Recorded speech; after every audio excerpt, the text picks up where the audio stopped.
Je reste avec moi-même, mais j'ai la flemme. Sortir c'est pour les nuls, de toute façon j'ai pas la thune. Je reste avec moi-même, mais j'ai la flemme. Et j'ai la flemme, et j'ai la flemme. Je reste avec moi-même, mais j'ai la flemme.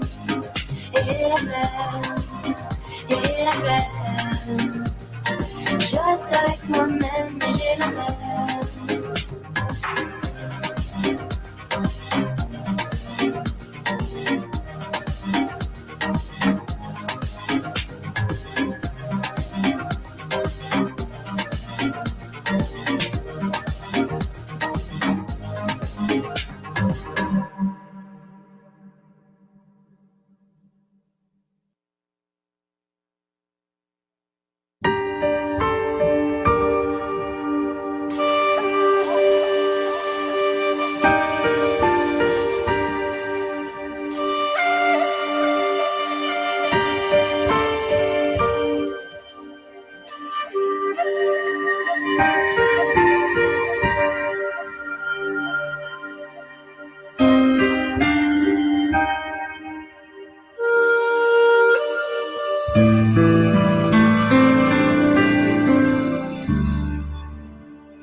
Hello? Okay. Yeah. Working now. Hello. Hi. Can we hold up our seats now? We are about to start. Yeah. Okay. Hi. Good morning, everyone. My name is Iwasisu Joy Sadiwole. I'm from Nigeria, and I will be moderating this high-level stakeholders dialogue. The dialogue will be focused around youth recommendations paper, which is a set of recommendations co-written by the youth force and other members of youth-led and youth-serving organization within the HIV/AIDS response. And we'll be having two co-authors present this position paper to our high-level delegates, and the dialogue will follow. And I will be introducing the speakers. So we have Ryan David. Ryan is a Mexican scholar, legal, social, and researcher advocating for the sustainable rights of two-spirit LGBTQI people and the value of community-based youth-centered solutions as part of the global response to HIV and AIDS. And we have Cosette.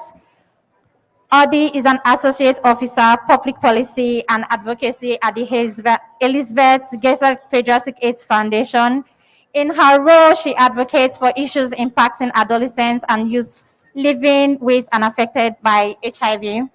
And we have two of our high-level speakers. The first one is Suki Viva. She's the Director of Gender Equality, Human Rights, and Community Engagement in UNAIDS.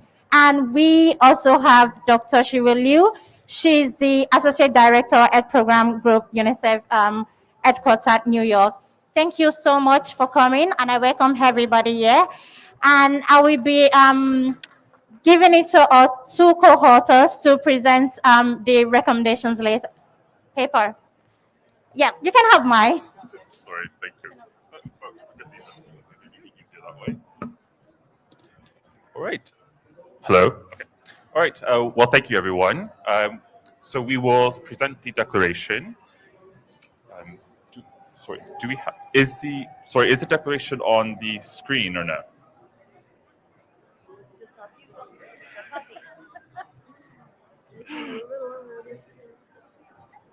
Yeah. It is? Okay. No. Okay. All right. We will go ahead and present the declaration. If we can get it on the screen, you'll be able to follow along a bit easier. But all right. So we, young people from around the world, come together as a diverse and unified force, believing in the power of young people's voices to contribute to and influence change in the global HIV response. We are concerned that dual pandemics, geopolitical conflicts, natural disasters, and existing inequalities have reversed the progress made in meeting the sexual and reproductive health and rights and HIV needs of young people in all our diversity. We recognize that the world is making significant progress towards ending AIDS. Globally, almost 28.2 million out of 37.7 million people living with HIV are on treatment. However, we cannot ignore the fact that AIDS-related illnesses are still the second leading cause of death among adolescents. So with this in mind, it is with hope and a strong sense of urgency that we call upon governments, intergovernmental agencies, civil society, academia, private sector partners, donors, and UN agencies to act on the following recommendations. So with that, our first recommendation, to meaningfully and ethically engage young people in our diversity as equal decision-making partners on matters that affect our health and rights. Today is an example of ethically engaging young people in a space. However, it is a challenge at very many levels. So with that, to create and sustain systemic support for meaningful youth engagement through capacity building, funding, investment, and opportunities.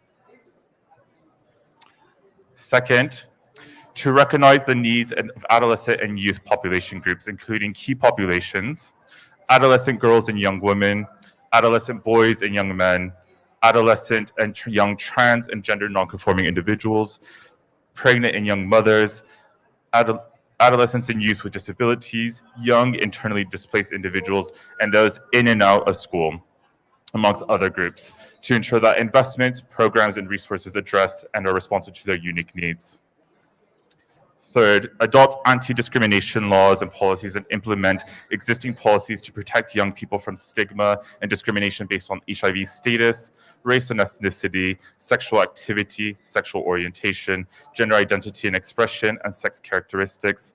Repeal laws with disproportionate impacts on people living with and affected by HIV, including, but not limited to, laws criminalizing HIV transmission, non-disclosure, sex work, the use of drugs, and CGS characteristics.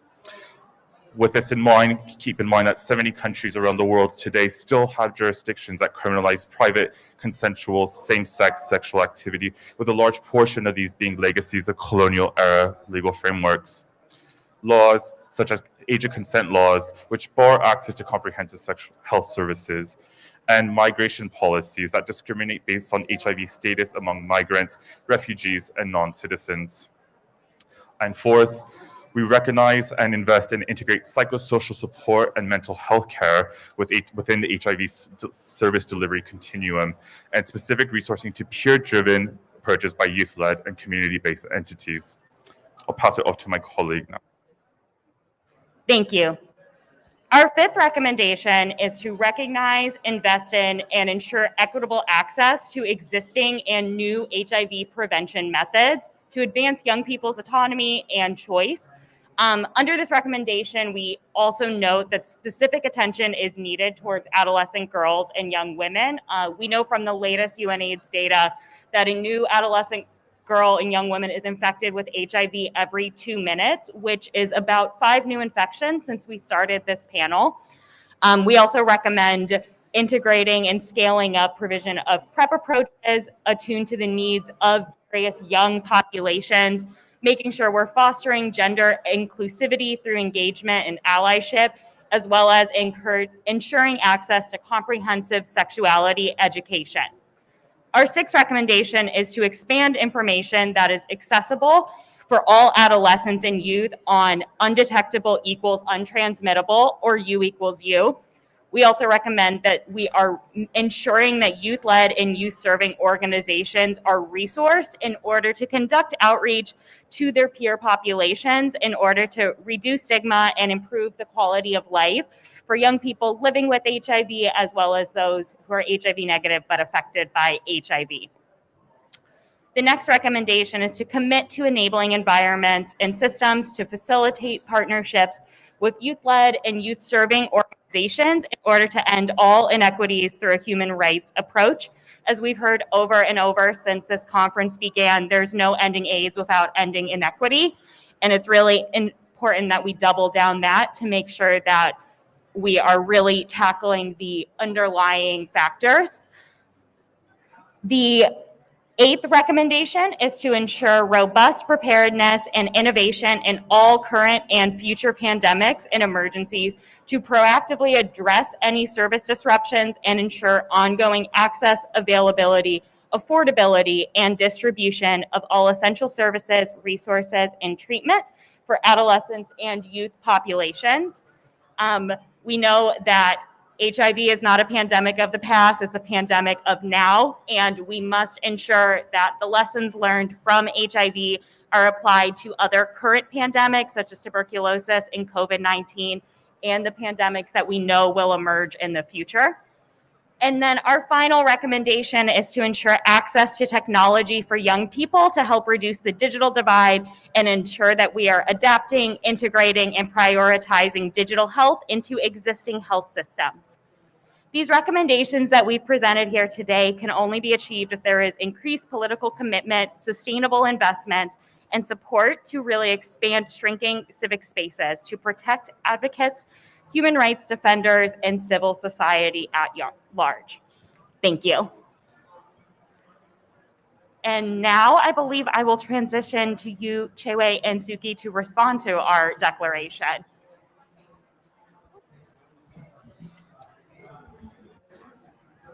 No, thank you. And really excited that I'm part of this discussion and this panel. I just wanted to be a little bit reflective about, your voice and why we need your voice and why you need to tell us what we need to do. This week, UNAIDS has released the new data that we have when it comes to the HIV epidemic and where we're headed towards our goal of ending AIDS by 2030. So I just wanted to reflect on some of the statistics and then end with, yes, we are with you. Yes, we need to reimagine, we need to re-engage, we need to redesign the way we engage with you. And what you have in your recommendations is absolutely what we need at the moment. So just going on to the statistics, in 2021, 1.71 adolescents, 10 to 19, were living with HIV. That number is even higher when we include youth 20 to 24. But I think what's most important is that as we, even if we know how many adolescents are affected by HIV, we're not doing enough in reaching them with care. So I just wanted to reflect on HIV testing rates. In this meeting, we have heard how HIV self-testing is impacting the lives of young people. Young people are uptaking testing through self-tests. Young people are engaging in care after self-testing, and yet these tools are not freely available or accessible to young people. Right now, currently, only 25% of adolescent girls and 17% of adolescent boys, for example, in East and Southern Africa, are accessing HIV testing. When we go to West and Central Africa, South Asia, these rates of testing are even lower. But it's not just about the tools that we have. We know too well that some of the laws that we have and the policies that we have are a barrier to access to care. I was in a session yesterday that was just looking at different ways of reaching out on testing, and Uganda presented their data looking at what just removing the age of consent amongst adolescents did to their treatment program. So basically they shifted it down to 12 years, and they were able to really accelerate and reach more adolescents within Uganda. So these types of approaches around policy and how we engage with policymakers, how we get our young people to speak out to what they need is exactly what we need to remove the inequities that we have in the HIV response. I also wanted to talk about treatment access as well. Right now, currently, out of the 1 million adolescents living with HIV, only 6 in 10 are accessing treatment. And I think we have to think and stop and say, if 76% of the adult population is accessing treatment, if 81% of women living with HIV that are pregnant today are accessing treatment, what are some of the barriers that adolescents are facing that stop them from accessing treatment? Again, I think together we can energize that discussion to say we know what to do, we know what we want, and with your recommendations and moving forward on that, I think we can achieve much more. In terms of then the engaging of young people and what we need to do, I think I would be the first to say, and Suki is here from UNAIDS, that is something that we are taking very seriously at the global level. The new global strategy on HIV, AIDS is very specific on the inequities that we see in young people. In our joint program, we also have a result area that is very much focused on young people and how we need to work differently. Digital technologies are freely accessible to young people. They're very connected, and yet we're not tapping into that space adequately to make sure we start to make a difference. I just wanted to end it there and pass it on to Suki. Thanks, Chewe. I'd like to start. I wanted to start by acknowledging that the land on which we meet today is the traditional unceded territory of the Mohawk people, a site that has long served as a place of meeting among nations, and it still does today. And we're grateful for the opportunity to meet here, but also we commit ourselves to the pursuit of truth, reconciliation, and allyship. So, thank you so much for the declaration, which is incredibly comprehensive and I think provides us with a pathway forward. I wanted to just situate the declaration a little bit in the context of the global AIDS strategy and the normative framework that actually underpins the declaration.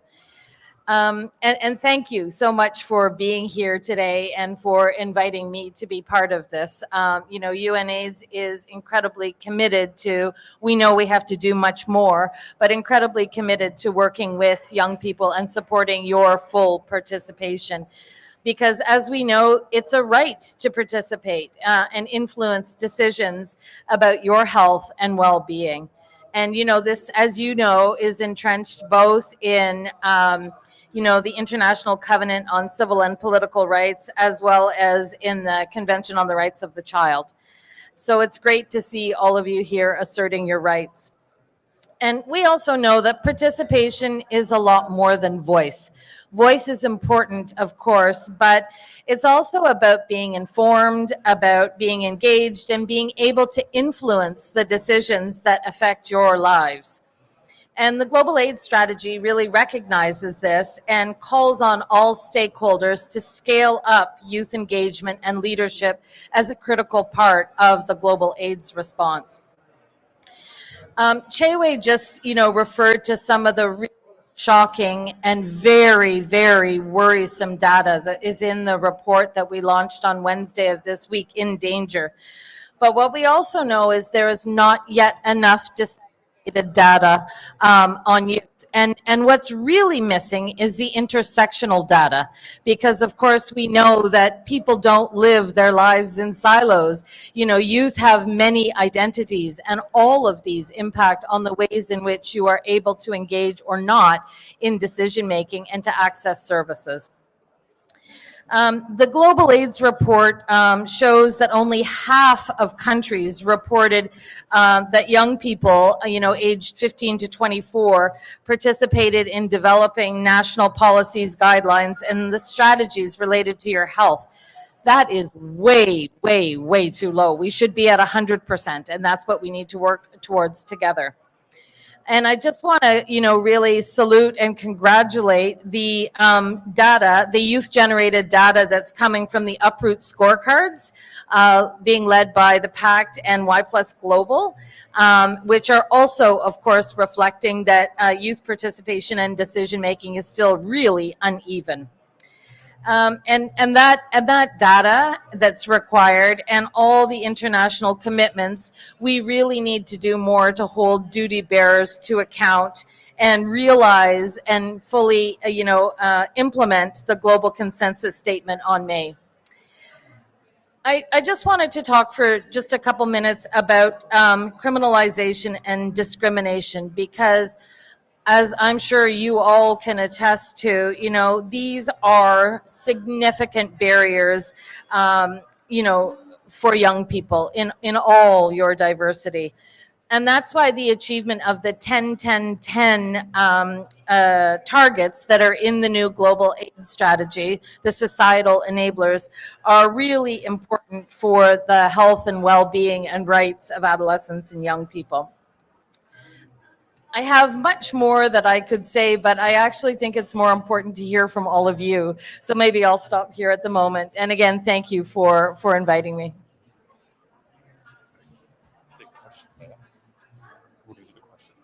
All right, so we're going to move on to the Q&A session with you two. So I'll pass it off. Great, and thank you so much for those reactions and responses. The first question to start with today, well, there has been a lot of progress in recognizing the importance of meaningful adolescent youth engagement. I think we all know the devil is in the details, and it's really operationalizing that can still be a work in progress. Honestly, this conference is a great example of this, where it's been such a critical venue for young people to connect and network and build solidarities and learn from each other. But we know that there still have been some pretty substantial barriers for youth to engage. We've seen youth leverage creative ways to have these dialogues, such as through the development of the declaration here today. And we know that young people are interested in co-leading, co-owning, and co-creating their work rather than simply advising. We know that young people deserve to have equal standing in the HIV response, and we know that youth leadership delivers results. So I think the question that I'd love to hear more of your insight on is, how do we move beyond knowing these things to really acting upon them, and what are those actionable steps we can take to change the way our work is done with adolescents and youth across the world? Maybe I'll start, Chewe. So I want to start with what is an absolutely critical issue, which is funding. The funding of youth-led organizations and networks has to be, commensurate with the task that lies ahead. And, we know that, so many youth-led organizations struggle to get funding for many, many reasons. But there's a hopeful point in all of this, and that is the 30, 80, 60 targets that are in the global strategy, which are all about ensuring that, the rhetoric of community-led responses turns into action. And that's true specifically also for youth-led organizations. So, the commitment that's there is concrete. It's that, 60% of all, all work done to advance the societal enablers related to youth needs to be done by youth-led organizations, and that can't be done for free. Same thing with prevention, that 80% of the prevention efforts that are focused on adolescents and young people should be led by adolescent and youth organizations and networks. And same thing with testing and treatment. There's a 30% target there. So it really comes back to, this is a concrete commitment that governments have made, and so we need to hold them to account, that the funding that needs to come for those targets to become a reality is the first, certainly not the only, but the first critical step that I think needs to be taken. No, thank you, Suki. And I just want to build on that, and actually to say, yes, we need to make sure that they have the resources to do what we're expecting them to do or what they want to do. But I also want to say that part of youth engagement and how we can enable that as international organizations, partners with young people, is also to recognize that for them to engage meaningfully in these type of conversations, they need to be capacitated to do that. It's not about just because we're having a conversation here, you pull a young person to come and speak. No, they need to be part of the conversation. They need to understand. They need to contribute meaningfully.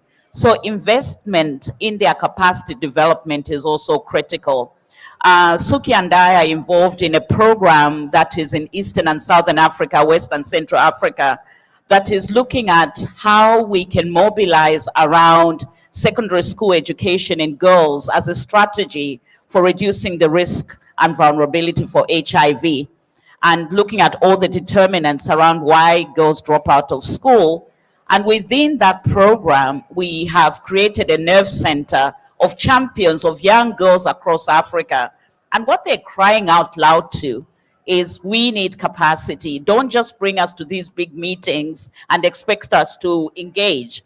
And we're spending a lot of time making sure that they are aware of the issues, they're part of the conversation, so that they can represent the youth constituency well in some of these conversations. Brilliant. Thank you very much. And that actually segues quite well into our second question. So we would like to know, how can you as representatives of your organizations, but also we as a collective, as youth around the world, how can we engage and influence national and international decision makers and other stakeholders to respond to the needs and concerns of young key populations and other marginalized and left behind populations to ensure that policies, guidance, programs, and systems are adaptive and responsive to the range of young people's needs? And I think this is very key in terms of, Suki, you mentioned intersectionality. And so within that, there are various intersections that cause challenges, struggles, or barriers to accessing the range of services and needs that we do need to respond to the global HIV response. Yeah, I just wanted to, first of all, say it's not easy, it's complex, and I'll speak to it from a UNICEF perspective, since we deal with adolescents that are vulnerable and key populations. And, you know, when you talk to some of my colleagues in the countries where we have laws that are discriminatory and criminalizing and all that, is that even as we start to engage with these young people, recognizing that their voice will not be taken on positively as we would like to expect. And because they are young, they need to be supported and protected of the consequences of their engagement. I remember going to Malawi and my colleague saying, Chewe, I didn't realize that just trying to support service access for key populations will result in some of these kids ending up in prison. And so I think recognizing that is important. But having said that, I think it comes back to the same thing in terms of the young people themselves have a lot of energy. They want to engage, they want to be supported. And I think it comes back to how do we empower them to be able to do that effectively? And I think for the HIV response, we have good data, probably that is not reaching our young people to be able to advocate and lobby for their own rights, and why it's important for people to look at rights related to adolescents and young people. I talked about the age of consent in Uganda and how that has transformed the Ugandan program. Data like that is important for those countries that are still at the fence of not changing laws. We have data around the heightened risk of HIV acquisition. That type of data contextualized to that country is also very important. So again, it's the partnerships we build, the capacities that we develop, and the support that we give to these young people to be able to speak out. Thanks. Maybe I'll just add a couple of examples, one at the global level and one at the national level that, you know, reflect part of what our job is as UN entities is to open up the space, to leverage our partnerships and influence to ensure that, you know, youth are at the table all the time. And the impacts of that are clear. And one of the examples is the global AIDS strategy that I keep talking about. You know, we had such great inputs into the development of the global AIDS strategy from youth networks, from, you know, youth-led organizations that came together, strategized, and fully engaged in the process. And the end result is we have a result area on young people in the strategy, which is great. At the country level, I want to just go back to the example of the joint initiative that Che referred to called Education Plus, which is designed to ensure that all young people, you know, are able to complete free quality secondary education, but also have a plus package of comprehensive sexuality education, have sexual and reproductive health and rights and services available, you know, have a violence-free environment, and have school-to-work transitions. And the way in which this initiative is being implemented, it's an advocacy initiative, but we now have 12 countries that have committed at the head of state level to implementing this. And once the country commits, the first thing that's done is a committee is set up at the national level to develop the plan for implementation. And in all of those countries, young women have a seat at the table. They are from the beginning helping build the implementation plan and part of the entire governmental team that, commits to implementing. So it's those kinds, I think, of mechanisms that ensure that it's not tokenism, that young women are there at the table from the beginning, co-designing and being there to also hold the government to account. So those are some examples, I think, of how we need to do exactly this sort of thing, but scale it up in everything we do to ensure that it is meaningful participation of adolescents and young people. Thank you. I think we could each do one more and then turn it to the audience. Okay, we're each going to give you one more question, and then we would love some questions from the audience. So start thinking of those now. But I wanted to go back to something I heard both of you mention, which is the question of accountability and how. Yeah, no problem. Let me take this mask off. How do we, meaning the global we, you at your organizations, those of us who have endorsed the declaration, everyone here, how can we really continue to push for accountability for those who have endorsed and delivered on the priorities included in this declaration, as well as endorsers of other declarations such as the Global AIDS Strategy, other commitments related to adolescents and youth? How can we really engage on that accountability piece?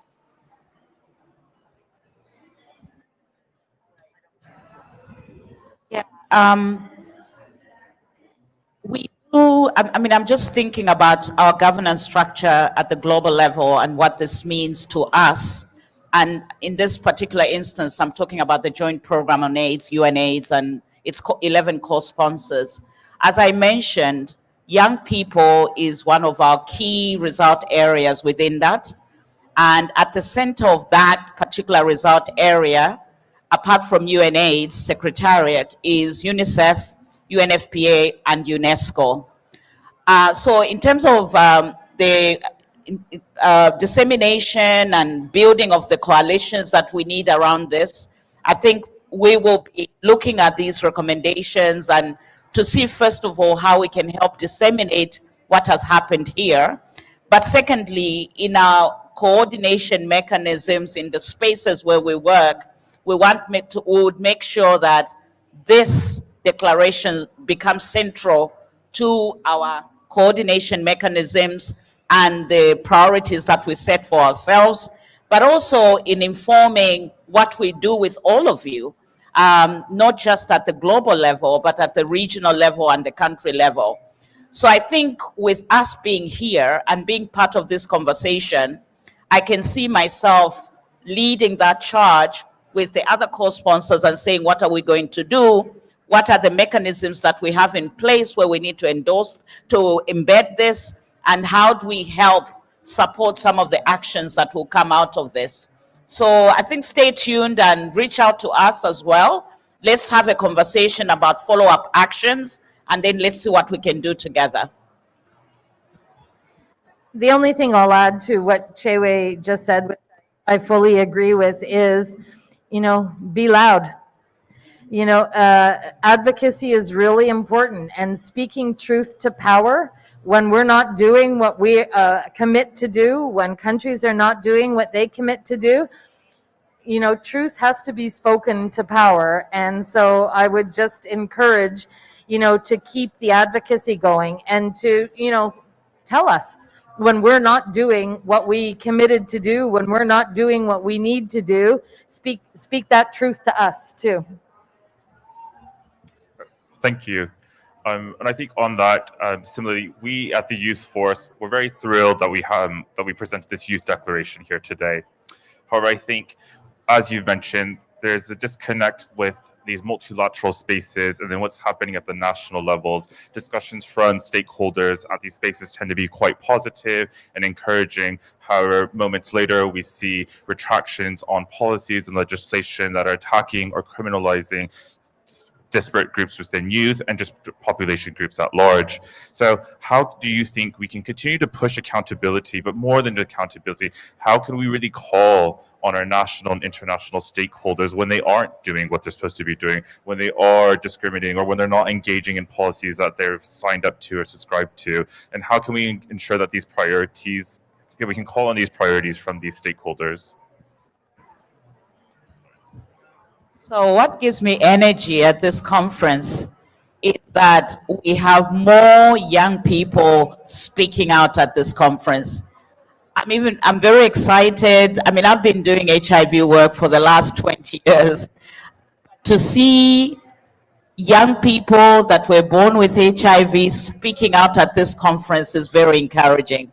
I think the power of the AIDS conference is that it creates the space for the voices of everyone that feels in this to be able to engage and be able to contribute.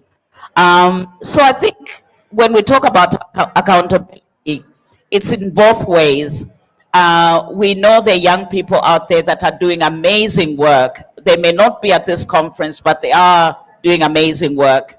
It's up to all of us to make sure we recognize that ending inequalities in the AIDS response requires all these voices, and to facilitate through the work that we do to make sure that We're looking for a lost bag, a burgundy bag. Please take it back to the regie next to the main stage. so as Suki said earlier, Adidas logo. So we are looking for a lost bag, a burgundy Adidas bag. Please bring it back to the regie.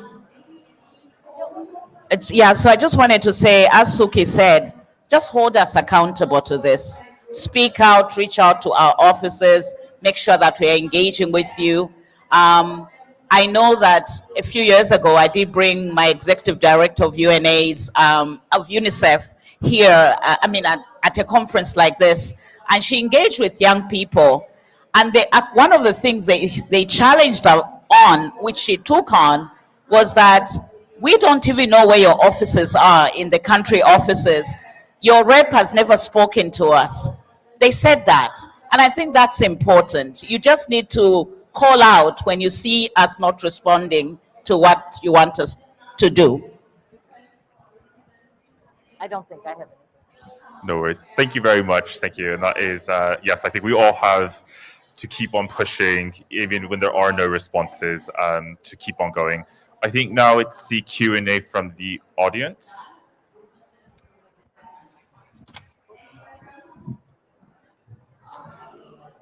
So, any young person want to ask a question? Okay, go ahead. Hi everyone, my name is Monique and I'm from Jamaica. Alright, so my question is, do you think that you are doing enough to help us when it comes on to fundings? What I mean is that I work with girls that being from age 10 to 30 that been sexual abuse, and from sexual abuse to being HIV positive. And we are a non-government organization back in Jamaica, and we find it very difficult to support these girls, especially even the ones that's been facing gender-based violence, because we don't have a safe housing for them. We don't have any funds. And then we go back again and look at the HIV aspect of it, where they're finding it very difficult to take their medication because there is no food. They get beat up by their spouse, so they remain in the same facility. So my question is, do you think that you're doing enough when it comes on to us, when it comes to funding? Okay, would you like to respond? Or questions? Okay. So yeah, I think I'll speak from the non-profit and community.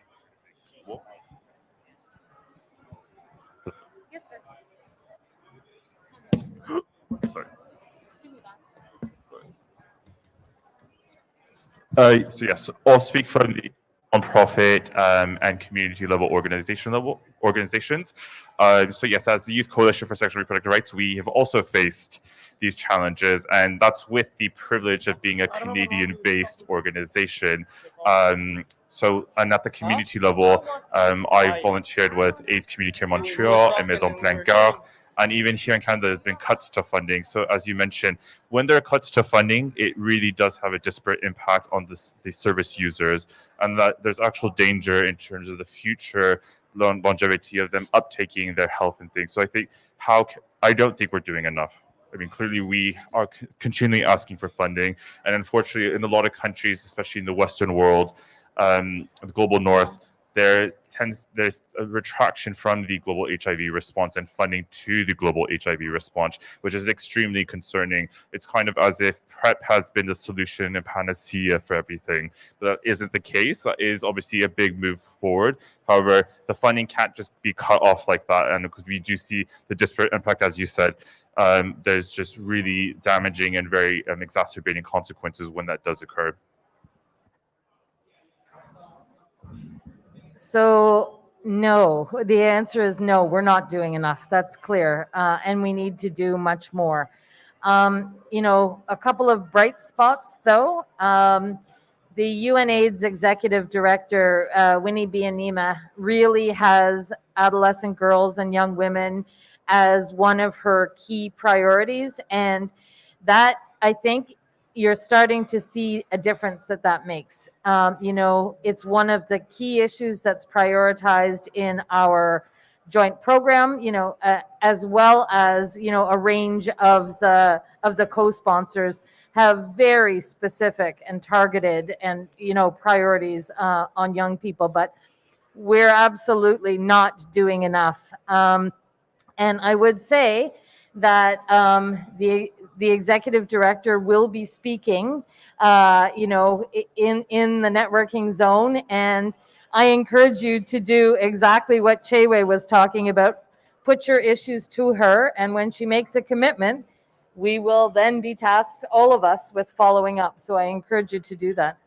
Yeah. No, I just wanted to say the same. I think we are in a situation where we have ambitious targets. We've defined what we want to do. We have the tools, we have the evidence, but the resources are shrinking for the AIDS response. And so there's a broader agenda for all of us to keep HIV on the agenda and to make sure that the monies continue to come. That's one thing that I wanted to say. But the second thing is also, I think, we also accountable, I think, as an AIDS response to keep showing those results and the impact of what we are doing, because we don't have endless resources. And there may be a lot of skeptics out there around what are you actually achieving and what impact you're having. So documenting what you do, us supporting you to do that, I think is going to be key. We were having conversation about the Global Fund replenishment, and it was very clear from the stakeholders that were around the table that it's not enough to just say we need $18 billion. But what's more important is to have those voices from the ground of what that money buys. So I think we all have to rally behind having more resources on the table, having more domestic budgets, the conversation around leadership and making sure you're part of the conversation. When plans for the Global Fund are being drafted at the country level, I think we are all duty bound to make sure that the things that you're doing are seen as important and are financed at the country level.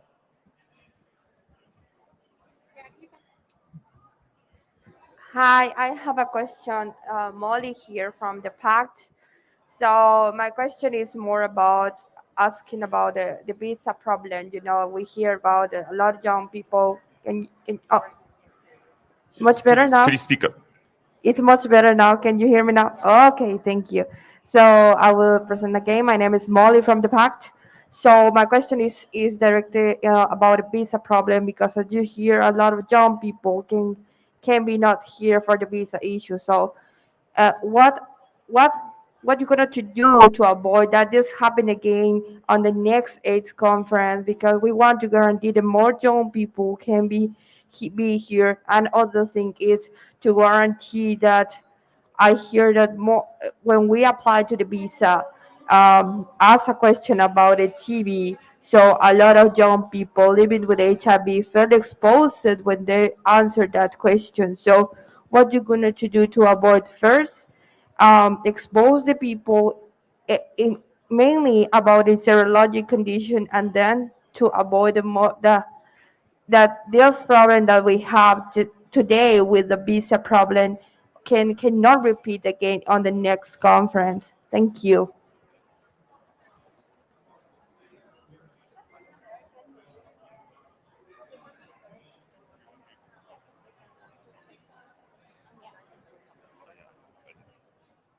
Hi, everyone.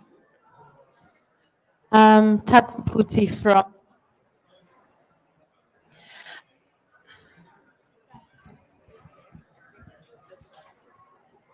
It's a lot better. We'll swap.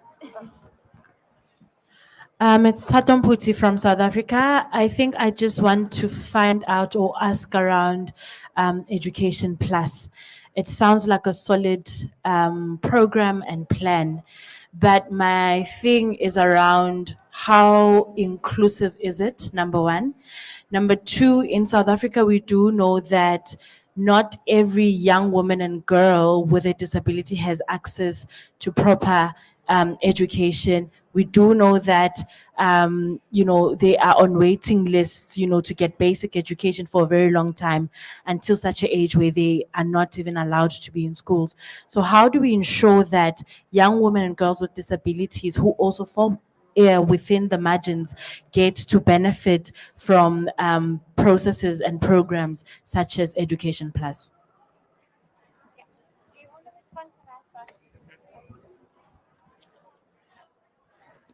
So maybe I'll start with the visa issue. Just terrible. I mean, the situation with the number of young people, key populations, people living with HIV that did not get visas to come to the conference, it is really, really a shame. And I think one of the things that, the tradition has been that, a conference is held in a country in the global north and then in the global south. And I think we have to question that. If there are going to continue to be ongoing challenges with visas, in northern countries, which is exactly what happens, then that's something that has to be taken to the IAS, I think, in terms of, what does the future of the organizing look like? Where should the conferences be held? But, simply to say that, we are all extremely upset about, all of the young people that could not join us in person because of the visa issues. On education, maybe I'll start, Chewe, and you might want to add. On Education Plus, the whole idea is that all adolescents and young people, and in fact, actually also women who have had to leave school and are no longer adolescents, everybody has the right to complete quality, free quality secondary education.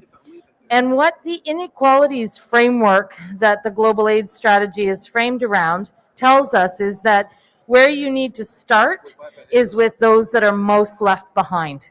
You don't start with the low-hanging fruit. The girls that already have access to school, that's great and important. But where we need to focus the beginning and the majority of the resources is in making sure that, girls with disabilities get to school all the time. That those groups of adolescents that are most left behind are the ones that need to have the most targeted support to bring them in. So the whole framework of leave no one behind and inequalities is all about reaching those first who are usually the last to be reached. No, I just wanted to say the governance structure around this is countries have committed to this. We are supporting countries to come up with their own plans and roadmaps. And again, I think the conversation we've had here where we're talking about how do we make sure you're part of that process and that the plans that are being developed at the country level and the work that needs to be done is inclusive to the level that you've talked about, including young women or adolescents with disability. And I know South Africa is one of the countries that have signed up to this. And I think it's a question of, again, if you're doing important work around this issue in South Africa, you just need to make sure that you reach out to some of our offices to make sure that your issues can be tabled and taken on as governments roll out their plans around this. I think important that, you know, that the inequalities that you see from your perspective are addressed. And this is the whole importance of the dialogue that we're having here, where young people themselves are part of the conversation and they can tell us what is most important to them. Okay. Hello, everyone. My name is Agnes Edo from Nigeria. So we are talking about meaningful youth engagement.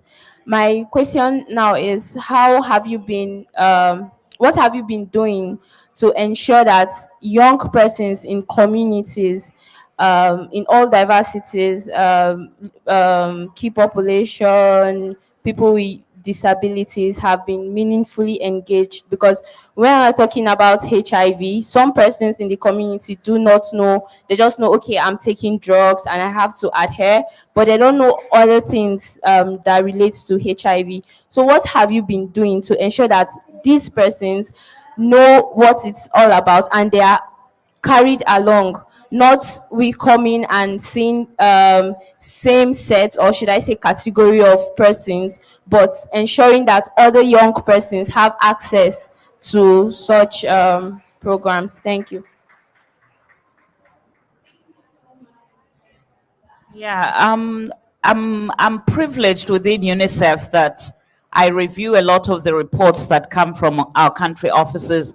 I can't claim to know everything that's going on in the different countries, but at least I do know that there's a real movement around engaging young people in their own programs.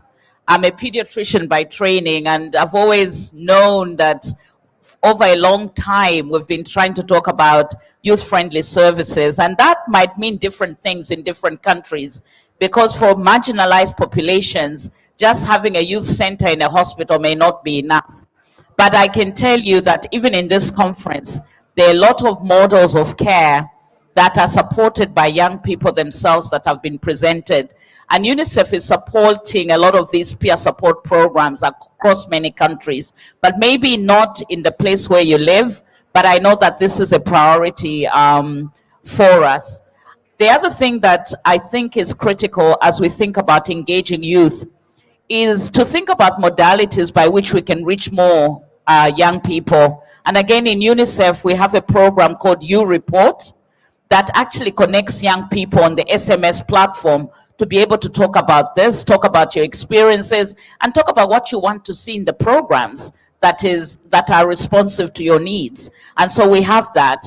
The third thing that I want to talk about is that we've also started testing out new models of care that bring social media, digital technologies, and physical access to services together.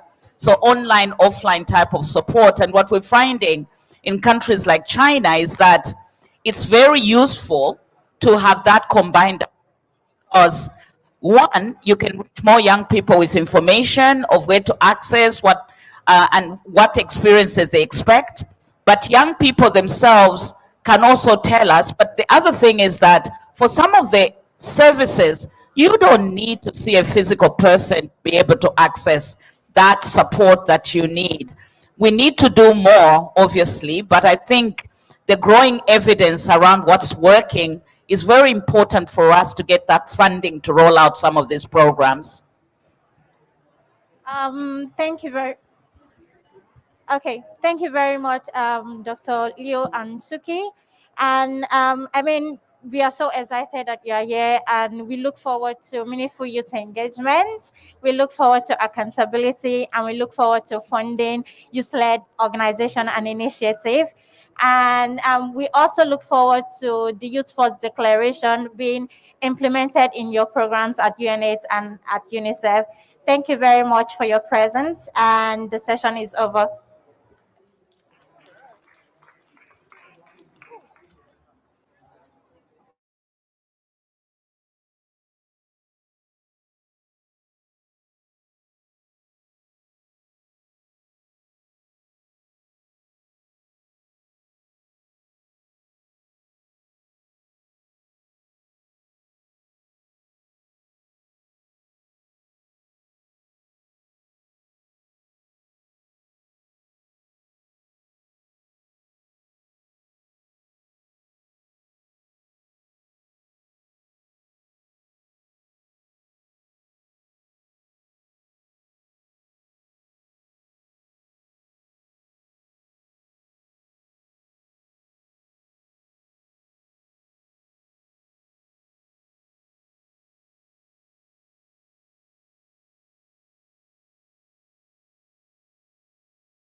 it about the presentation?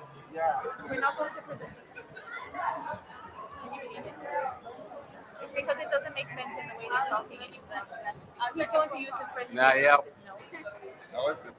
I'm sorry. I'm very sorry. Thank you. Thank you. Hello.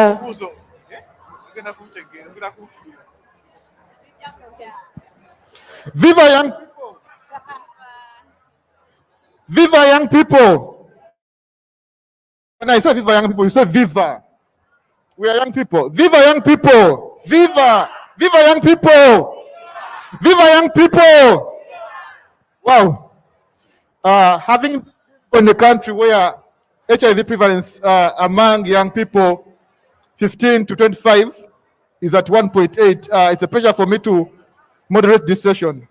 And kindly, I would beg for your attention. But before I kick off, I have a simple question for you guys. How many of us here have smartphones? How many of us here have smartphones? How many of us here have smartphones? Davis, how many of us here? Okay, press your power on button. Press your power on button. Press your power on button. Are you done? Scroll up. Open. Take selfie. Take selfie and then you go online and share with your colleagues because young people, we prefer using social media to reach our fellow young people. Take selfie. Take a selfie. Guys, take selfies. Take selfies. Okay. Use the hashtag AIDS 2020. AIDS 2020. AIDS 2022, as well as no visa, no voice. Don't forget the SPAC conference, right?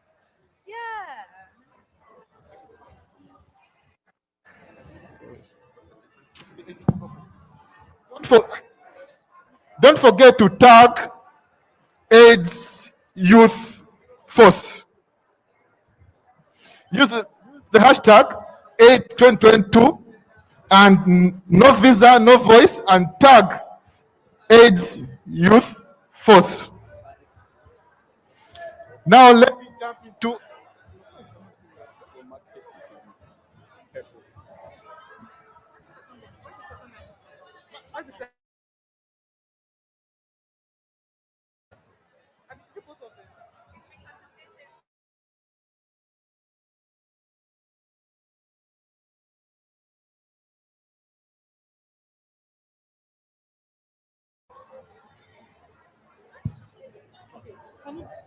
Can you give it to him?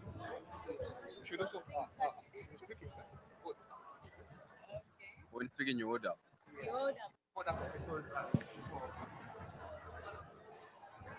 Okay. Okay, thank you. Now, my session is on how young people will use media in our advocacy, especially in line with HIV. Many social stigma about HIV and AIDS began before people knew much about the virus. According to the United Nations, over 50% of men and women report discriminating against people living with HIV. Let me just repeat this. According to the United Nations, 50% of men and women report discriminating against people living with HIV. Kindly take note of that. Since at the start of the HIV epidemics, the media has played a role in shaping the public's perception. By sharing stories, they help people to understand HIV and AIDS through human eyes. However, our great progress in the recent decades has not yet matched our ambition to end HIV epidemic by 2030. This is the challenge. So at the regie, we are looking for the next performer. His name is Samrin Yassir. Donc, nous sommes présentement à la Nous attendons le prochain artiste. Son nom est Sabrine Yassir. Merci. Sorry about that. This is the À côté du main stage. sorry about that. This is a challenge for young people living with HIV. In my session, I have my young energetic advocates in line with advocating for HIV. Let me introduce them. On my left is Lawrence. Okay. His Lawrence. She's Sharifa, and Paul, my student. this is Paul. Then my last, learn more. Now, my young panelists, kindly, I'm giving you 1 minute to introduce yourself. Thank you very much. So, my name is Paul Lovu, and I am the Zandiri Radio Champion, and I'm also one of the International AIDS Society and Go Next Gen Young Leader, and I am from Zimbabwe, and I work in the Zandiri Communications and Advocacy Department. Thank you. Hi, everyone. Thank you so much for joining us. My name is Nalgo Sharifa. In terms of Shifa Star on social media, I represent young people in the Uganda Country Coordinating Mechanism, that is the CCM for the Global Fund. And I also work as a PS at the Joint Clinical Research Center. I am I do social media platforms. I am so very much a celebrity on TikTok. I was saying I am so much. I don't know what's wrong with the mic. Is this one working? Yes. I was saying I like to brag about it that I'm a celebrity at TikTok. Like you can every time I move around, everyone is seeing you and it's like, oh TikTok. So I'm like a celebrity. I'm going to start charging people for seeing me. So yeah, nice of you to join us here. Hello, everyone. This is not My name is Lawrence Piri. I represent male sex workers in Zimbabwe. Yeah, that's probably about it. So yesterday we had a practice. Nobody Okay, came. thank you. My name is Lenmo Chikweo.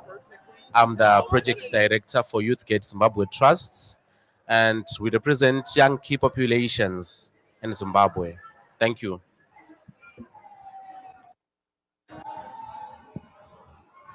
Let me start with you, Lanmo. Lanmo, how do you use social media? How do you use media for your HIV-related advocacy? Okay, thank you so much. As an organization that I represent, and also as an individual, as a young person who is part of the key populations, pushing our advocacy issues around HIV, inclusion, and meaningful participation in development spaces. We use Twitter, we use Facebook, we use Instagram, and also we have this new upcoming technology that we are using, the new order of the day in using Zoom, and also using other platforms that are being used these days because of COVID. And as young people and also as young key populations, it's something that we have now adapted to say in everything that we need to say, in every information, every word, in every engagement that we are planning to do as young people. We are using these spaces to advocate, to push for issues, and also to push for a meaningful inclusion and participation in using media. We have also seen that the power of Twitter in doing our work in Zimbabwe, because the issue around young key populations in Zimbabwe is something that is new to a lot of people. So it came through Twitter that we started to be recognized by a number of advocacy forums, including the Key Populations Forum of Zimbabwe, the National Forums for HIV, the National Forums for meaningful engagements for people living with HIV, to say we have young key populations, we have seen their tweets, we have seen their Facebook messaging, let's engage with them. We are now part of a number of TWGs that we are engaging with because of of using media for advocacy. We couldn't do it on the ground day by day because of COVID, and also we couldn't do it because of sometimes lack of resources to mobilize the target populations or the communities that we wanted to target. But managed to pull up the policymakers, the lawmakers, and also to push for the issues around inclusion. We are still pushing. We are not yet there, but we are doing our best to make sure that we are meaningfully engaged and we participate in every space that we should be participating as young key populations. Thank you. Thank you, my brother, for sharing your experience. Now, let me jump to the celebrity, the TikToker. Kindly share with us how do you use media in advocating for HIV? So the thing is, Mark, growing up with HIV and living in a society where people discriminate you, stigmatize you, always, like, I've been always yearning for something, for somewhere where I could, educate people, but in a more fun way, in a more relaxed way, so that people could understand. When you look at HIV itself, people always tag it as something scary, a death or something. So I needed something to make it fun. But when people are also understanding the information, they're understanding exactly what HIV is. So I use my personal story to talk to the people. I use my personal story to share stories, and I use my success to empower young people living with HIV to say, hey, she is living with HIV, but she's making it, out there. She's doing wonderful things. So I've used on my pages. I have a Twitter page. I have a Facebook page. I have a TikTok page. I normally say TikTok because TikTok has many followers. I'm nearly 90,000 followers on TikTok, and I say that because this is where I've seen so much impact over the years. I mean, I started TikTok last year around September, and I started sharing my story. I started doing, just dancing on songs and just putting messages up there. And the way you could see people responding, the way you could see people coming to you and saying, hey, you're doing something wonderful. Hey, because of you, I'm happy and I'm living a positive life. Because of you, I can access medications. Because, those kind of comments kept me going, and those kind of comments kept me wanting to do more and helping other people. So I'm using my social media platforms to influence not only, communities, but also decision makers. I don't know if most of you heard about our storm. It was last month where we were advocating for the DVR ring. And it was, our ideas as young people. We said we need to do this. We did a petition. We did it. We put it on Twitter. We put it on Facebook. And hey, because of this petition, because of what we did on social media, Winnie Byanyima came out and said, oh, the fire in Uganda, I need to engage in the DVR. I need to see, I need to engage, I need to know more about the DVR because of the fire that we put out on the social media. So yes, Maya. Yeah, thank you, Shalifa. I'm really so inspired by the way you use your social media, because for us men, we always just go there for soccer, but now if you go there to make more noise, advocating for more rights for young women to access services, I'm really so inspired. Now, let me hear from your neighbor, Lawrence. Share with us your experience. Thank you. Our experiences were not so easy, considering the fact that we are a new and emerging group. We've been in existence since 2016, but recognition was tough. So we've realized that it's easier in our country, in Zimbabwe, for female sex workers to be recognized. But now we are bringing in issues of male sex workers. So there were no spaces for us to participate in or to bring out our issues. We're only clustered in the MSM community, and we said, no, we're not MSM, we are sex workers, just as we are men who sell sex. So we started using local newspapers to talk about our issues, but journalists, they twist your story, it becomes a different story. The way you are going to get interviewed, they twist your words and then they present a different case. Until we said, what can we do as an organization, as a community, to bring our issues out there? So we started with Facebook, we started with WhatsApp groups, posting our issues, giving out certain information about healthcare, where you can get health services. It's not yet there. Then individuals that like our famous TikToker, would actually come say, hey, can I post something about male sex workers? There's a joke or anything, so that people will actually know that male sex workers exist. We're still doing so much for recognition. We have all pages. Yes, people are engaging. There's a radio station in Zimbabwe that's called. It's a program called "Issues Spanning Stories You Don't Talk About." So we utilized that space to talk about our issues. We also use podcasts to talk about our issues. We are People actually now know that we exist. And also the other space we used was our National AIDS Council. They developed implementation plan. So they asked sex workers in the diversity to be part of it. And thankfully, I was one of the people that was on the cover of the magazine.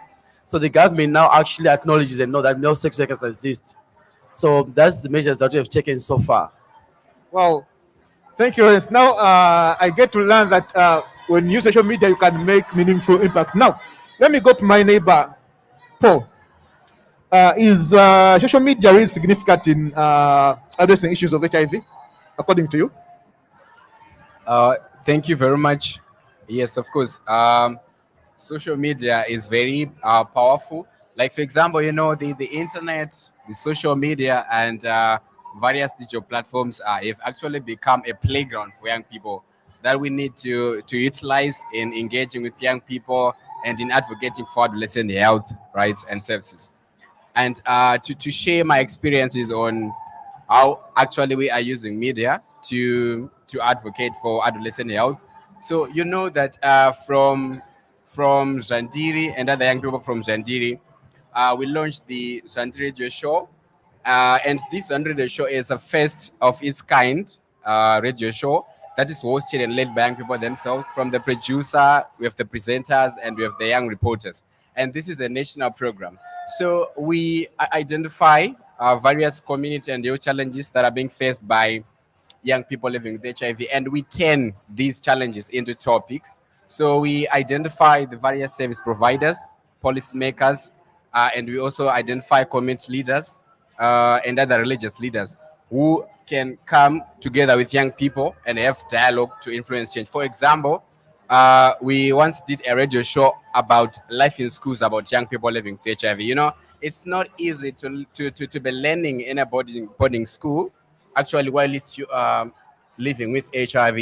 There are a lot of challenges you face, issues to do with adherence, issues to do with confidentiality, issues to do with accidental disclosure. So, we had a session on life in schools, and we managed to invite the Ministry of Primary and Secondary Education in Zimbabwe, and the chief director came herself to have a conversation. So we invited young people who were in schools, who were actually facing various challenges, who were learning at schools. So they had to share the challenges they faced in their schools.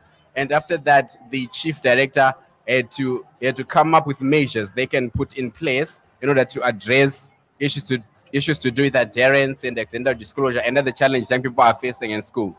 And we don't do this radio show only on radio. We use a radio station called ZFM. But because young people are also on social media, like is what we are actually saying right now. So we also make sure that this radio show is live on Facebook. So we do live Facebook stream because we know that that Facebook is one of the social media platform that young people are available in. So we are also utilizing it. But we have also realized that there are young people who are from rural areas and other young people who are from actually marginalized areas. And those young people, they don't even have data to be on social media. So we are working with UNICEF. So UNICEF is a platform that is called Internet of Good Things. So after we do a live stream or after we do a radio show on radio, we upload this radio session on the Internet of Good Things. So this is a zero-rated platform. so that young people, wherever they are, even they don't have data, they're able to download they're able to download the radio show and listen from wherever rural areas they are. Then to such response, we're also working with UNICEF. UNICEF have got a U-Report platform. This is also a free SMS platform where young people are able. So when we are doing a radio show, actually, young people do engage with us during that radio show. So even after we finish the radio show, young people can still continue engaging through this U-Report platform. So we have our community adolescent treatment supporter, which we call U-Report Kids, who will be responsible for responding to the questions from young people. So this is some things which we are actually using to, this is other ways we are actually using to engage young people through social media. Thank you. Wow. Thank you, Paul. But now, this has perturbed me because you've talked of the many innovations, the way you use media on reporting issues concerning HIV. But now, I want to hear from Sharifa. You, as a female HIV advocate, what are some of the challenges do you face when using media? So the challenges, first of all, there is a challenge of, people seeing you a woman and you're doing this. How come you're a woman and you're in, into media and stuff? So that has been a challenge. Most people I wouldn't. Let me call it discriminate you from spaces. They're like, this should be a space for men. So as a woman, I have to fight myself to be recognized in the space.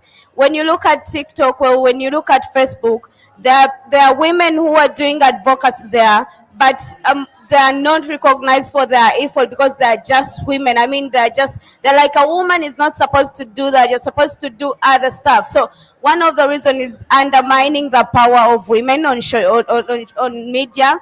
But also the other is I mean, we do this stuff and then people label you as something. I'll give you an example. Last time I was like out with my girls, we are having fun. They are having, alcohol and stuff. And someone she was just on another table and she's like, because I was just trying to reach out to a bottle to give it to my friend. And she's like, don't. And everyone just looked at, what is she talking about? They're like, don't do that.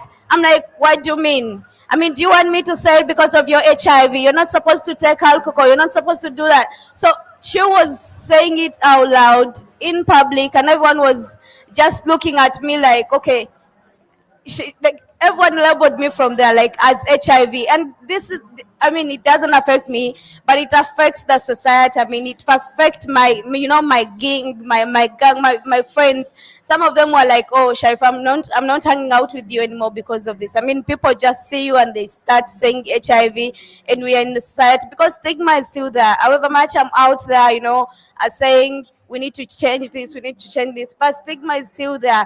And my friends still feel, sad every time we are labeled as HIV, patients, every time we are out there. And it's because of me, it's because of my social media platform. So kind of something like that from viewers, I mean, she did it in a right way, in a loving way, but then it is stigmatizing. And then the comment, we get traumatizing comments. I mean, something that really puts you into depression, and you're like, but I need to come back to the mode. So depression, anxiety, someone just comments something really weird, and you feel off, you feel like, I don't have to do this anymore. But then when you look back on why are you really doing this, you just keep on going. So if I may say challenges, those are like the challenges I've been facing. Negativity on media, someone not thinking that I deserve the seat, I deserve to be there as a woman, and maybe just the rudeness around. Yeah. Yeah, thank you, Sharifa. Now, let me hear from Landmo. Landmo, you work with communities, you work with young people, you work with men, you work with girls, you work with adolescent girls and young women. What are some of the challenges have you realized in using media in advocating for HIV? Okay. Thank you, Mark.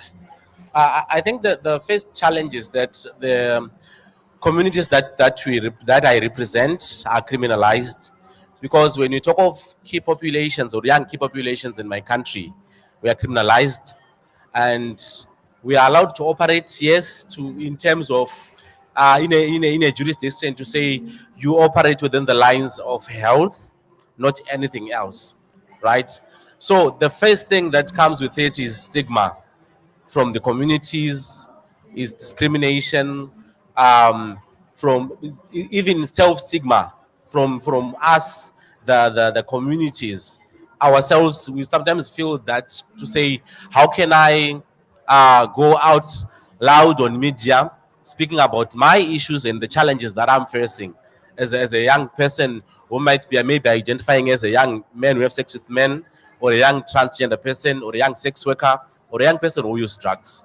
So that's an issue on its own that needs to be maybe addressed, or be kept, maybe using techniques like empowering the person to understand what he or she or they stand for and who they are and what they need to speak about. If once we're empowered, sometimes we actually will be able to stand and speak our voices. So that's an issue around stigma and discrimination. Then the second issue is around issue of incapacitation.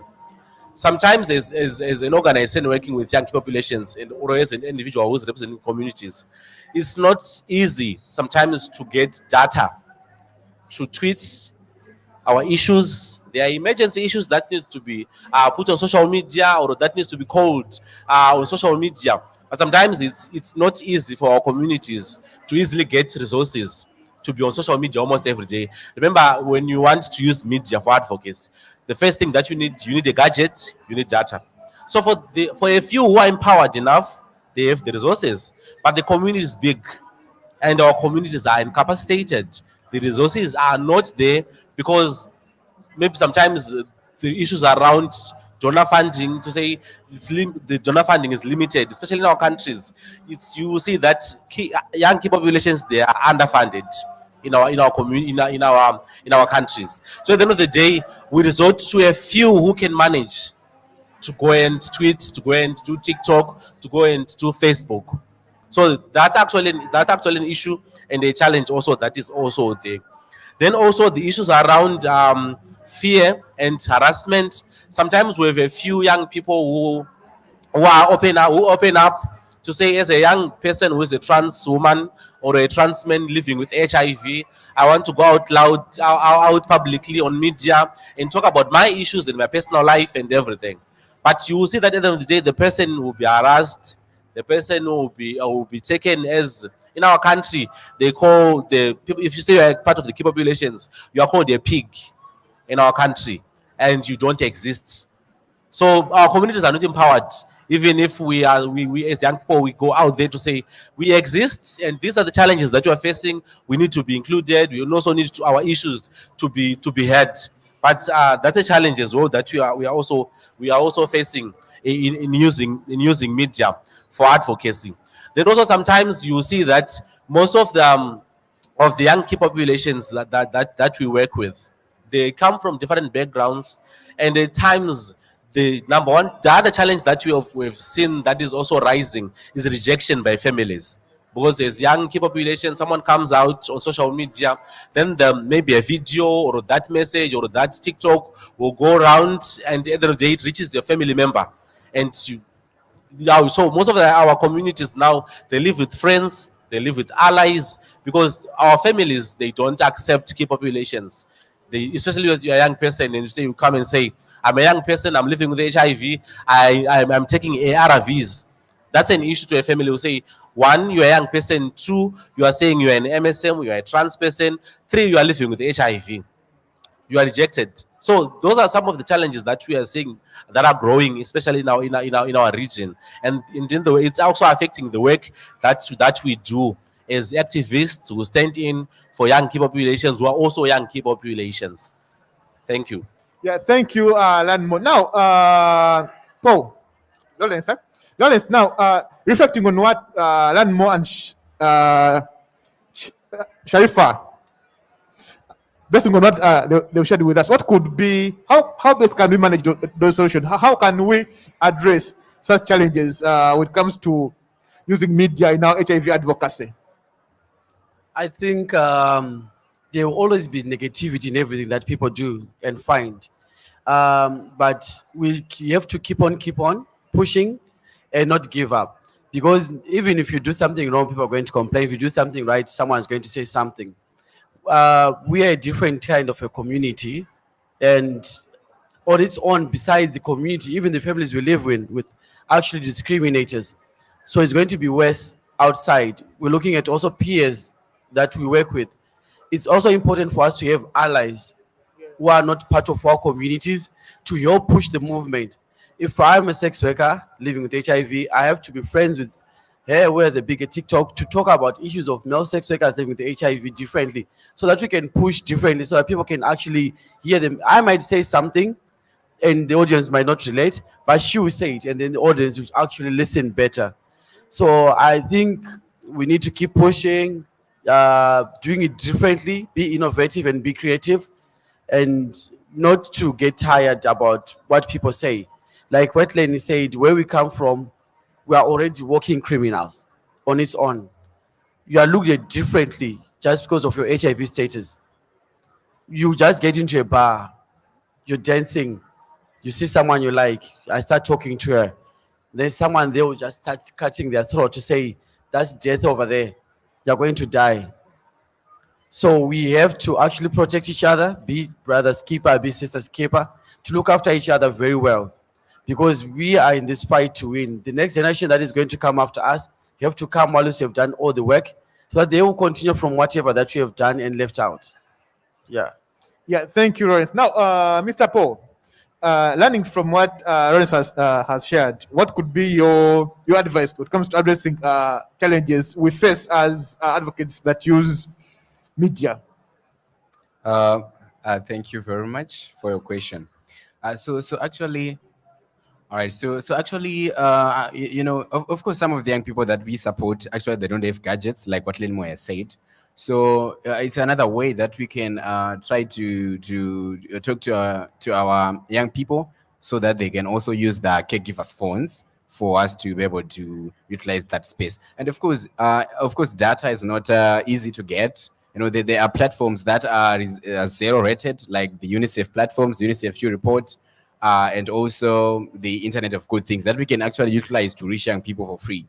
Then also when it comes to lack of skills, some young people, they don't even know how to use those phones, or how to how to engage in those social media platforms like TikTok, which Sharifa is actually saying. So we also need capacity building of those young people to be able to use social media platforms. Then also young people sometimes are afraid because they don't know sources that are relevant or sources which are reliable. So we need also to build capacity and provide sources which are reliable. And also we will be launching the International AIDS Society Youth Hub.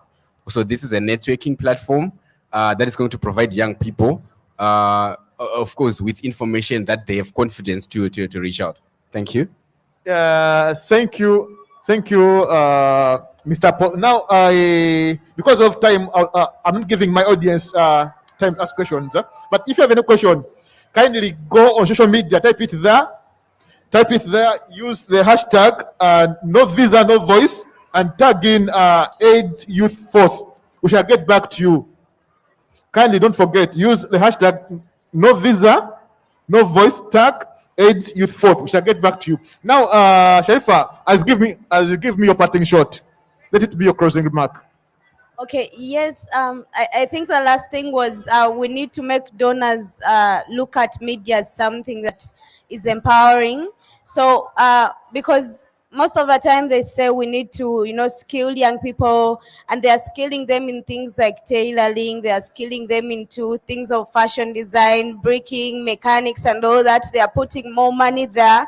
But then we need to make them think that not all of us want to do those stuff. Some of us want to, to have a skill in IT and maybe just, do that and pursue that as a career. So we need to make donors, or we need to make funders look at media as something they can use to empower young people with, but also make sure that young women or women are into the IT. Because we will not get anywhere if we keep on leaving them behind. We need to make sure that women are at the front of the agenda and they are in the IT and media. Thank you. Thank you. Lawrence, your parting shot. Thank you. Also, just like what she said, to the people that are funding us to actually allow us to put more money into advocacy in terms of social media, print media, or any other information that we can get out, because they sometimes are limited in what we do, and then you end up like what she's doing, using our own accounts and our own resources. So yeah. Okay. Your parting shot. Okay, thank you. I think it's very important to invest more in media.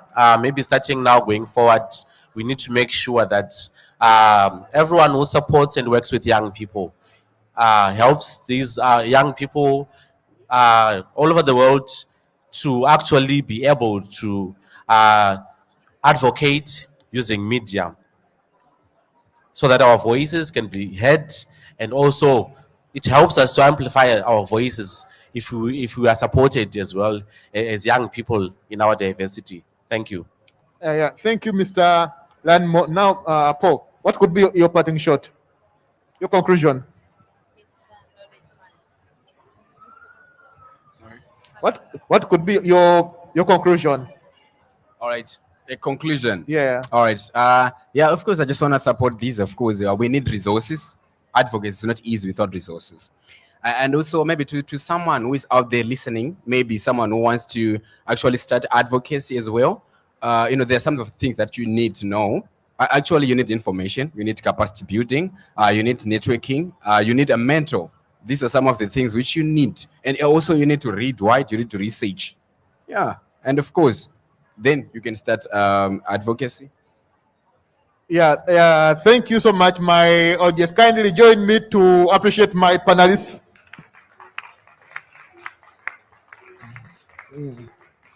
Yeah, thanks so much for your inputs. It has been really educative. We really appreciate your advocacy work you do, working with media people. Yeah, it's really educative. Thank you so much. And to the organizers, it's a pleasure to host us for such a discussion. Kindly next time give us more space so that also our participants can engage with us. Thank you so much. God bless young people. Can you have a picture?